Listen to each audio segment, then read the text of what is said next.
বিসমিল্লাহির রহমানির রহিম। সম্মানিত দর্শক, আজকে আমি নতুন একটা এপিসোড দেখাবো আপনাদের।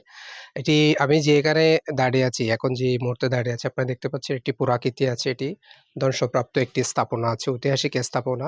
এটি সম্পর্কে আপনাদেরকে একটু জানাবো। এটি বারোয়াখালীর মানুষ এই স্থাপনা নিয়ে কিন্তু অবগত আছে। তো বারোয়াখালীর বাইরে যারা আছেন, কক্সবাজারে যেসব মানুষ আছেন বা কক্সবাজারের বাইরেও যারা আছে, তারা সাধারণত এই ধরনের স্ট্রাকচার নিয়ে সাধারণত বারোয়াখালীতে যে স্ট্রাকচার আছে, সেই বিষয়ে ইতিহাস নিয়ে হয়তো অনেকখানি অবগত নন বলে আমার কাছে মনে হয়েছে।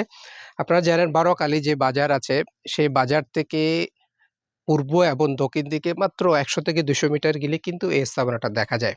এখন প্রশ্ন হচ্ছে এটি আসলে কি? আমরা জানি পাকিস্তান পিরিয়ডের মধ্যে এই ১৯৬৬ সালের দিকে যখন 66/2 পোল্ডারের মাধ্যমে বিভিন্ন জায়গায় বেড়িবাঁধগুলো হচ্ছিল, বিশেষ করে ইন্দিয়ার মাছুয়াখালী, জুয়ারেরা নন্দাখালী এবং বারোয়াখালীর ১৯ কিলোমিটার যে বেড়িবাঁধ করা হয়েছিল, সেই সময় এই একটা স্লুইস গেট ছিল, কিন্তু এই স্লুইস গেটটা ১৯ টা স্লুইস গেট করা হয়েছিল। তার মধ্যে একটা স্লুইস গেট আপনারা দেখতে পাচ্ছেন।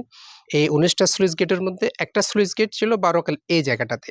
এখন এই স্লুইস গেটটা করার জন্য এই সেখানকার যারা এমপ্লয়ি ছিলেন বা যারা কাজ করেছেন, তারা থাকার জন্য যে ঘরটা করা হয়েছিল, এটি হচ্ছে সে স্থাপনা। তাইলে প্রশ্ন হচ্ছে এই স্থাপনাটা কখন করা হয়? আমি এখানে কেন আসছি? কারণটা হচ্ছে এই স্থাপনাটা করা হয়েছিল ১৯৬৫-৬৬ সনের দিকে, কিন্তু এই স্থাপনাটা করা হয়েছিল এই স্লুইস গেটের প্রয়োজনে। আমি এখানে আসার কারণটা হচ্ছে আজকে প্রায় ৪০ এর ঊর্ধ্বে সময় হয়ে গেছে। ৬০ বছর, প্রায় ৬০ বছর সময় হয়ে গেছে।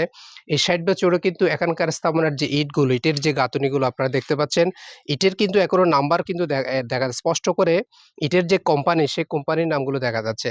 আমার প্রশ্ন হলো, এটা কিন্তু একটা খোলা উন্মুক্ত জায়গার মধ্যে সারাদিন এই রোদে পড়ে, তারপরে লবণাক্ত একটা ইয়ার পাশে কিন্তু আছে। এরপরও এই জায়গাটা যে টিকে আছে, সেটি তাদের যে কাজের যে গুণ ছিল, সেই গুণের কথা বলতে গিয়ে মূলত কিন্তু আজকে আমার এই এপিসোডটা করা। পাশাপাশি এখানকার যে স্থানীয় যে পর্যটন শিল্প আছে, আমাদের বারোয়াখালীতে কিন্তু এটি কিন্তু একটি বড় একটি বেড়িবাঁধ। সন্ধ্যা যখন আসে, এখানে বাদাম চিবুতে, চিবুতে মানুষের আড্ডায় কিন্তু মুখরিত হয় এই জায়গাটাতে। তা আমরা যদি, আমার একটি লক্ষ্য আছে, একটি স্বপ্ন আছে, আমি বারোয়াখালী এই জায়গাটাতে অন্তত আমরা একটা পরিকল্পনা নিয়েছি যে এটা আমরা স্থানীয় যে পর্যটন শিল্পের রূপান্তর করব। সেই রূপান্তর যার যা করা প্রয়োজন, আমরা সেটা সামষ্টিক উদ্যোগে সে কাজটি করব। তো এই যে জায়গাটা আছে, সরকারের একটা প্রত্নতত্ত্ব বিভাগ আছে। সেই প্রত্নতত্ত্ব বিভাগ কিন্তু চাইলে এই জায়গাটা কিন্তু সংরক্ষণ করতে পারে। তো আমি স্থানীয় যে প্রশাসন আছে, কক্সবাজার জেলা প্রশাসনের অধীনে যে প্রত্নতত্ত্ব বিভাগ আছে, সেই প্রত্ন বিভাগ কাছে আকুল আবেদন জানাবো।